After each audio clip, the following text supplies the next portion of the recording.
இப்போ பார்த்தீங்கன்னா நம்ம வேப்ப மரத்துக்கு பக்கத்தில் இருக்கோம்.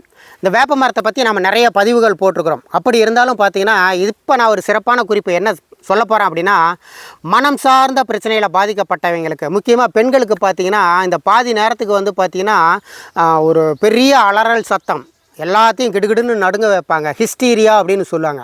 அப்படிப்பட்ட பிரச்சனையில் பாதிக்கப்பட்ட நபர்களுக்கு, ஆணாகட்டும் பெண்ணாகட்டும், அது மாதிரியான நபர்களுக்கு ஒரு சிறப்பான வைத்திய குறிப்பு சொல்கிறேன்.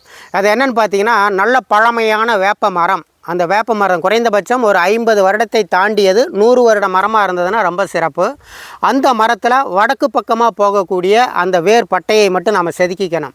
செதுக்கி அதை சுத்தம் பண்ணி 1-2 செதைச்சி ஒரு பெரிய பானை நிறைய தண்ணி, சுத்தமான தண்ணி போட்டு அதில் ஒரு 1 கிலோ அளவுக்கு பட்டையை வந்து போட்டு 10 நாளைக்கு சூரிய படம் வைக்கணுங்க. 11ஆவது நாளில் இருந்து அவங்களுக்கு காலை மதியம் இரவு ஒரு 100 மில்லி அளவுக்கு அந்த தண்ணியை நாம் திறந்து கொடுத்துட்டு வந்தோம் அப்படின்னா, இந்த மனம் சார்ந்த பிரச்சனையால் பாதிக்கப்பட்டவங்க அது மாதிரியான ஆட்களுக்கு வந்து நிச்சயமாக ஒரு நல்ல பலனை கொடுக்கும். முக்கியமாக இந்த ஹிஸ்டீரியா அப்படிங்கிற பிரச்சனையில் பாதிக்கப்பட்ட பெண்களுக்கு, அதாவது பேய் பிடிச்சிருச்சுன்னு சொல்லுவாங்க, அப்படி இருக்கக்கூடிய நபர்களுக்கு இந்த வேப்ப மரத்து வேர்பட்டை குடிநீர் கொடுங்க. நிச்சயமாக அவங்க தெளிவாகிடுவாங்க. நன்றி, வணக்கம்.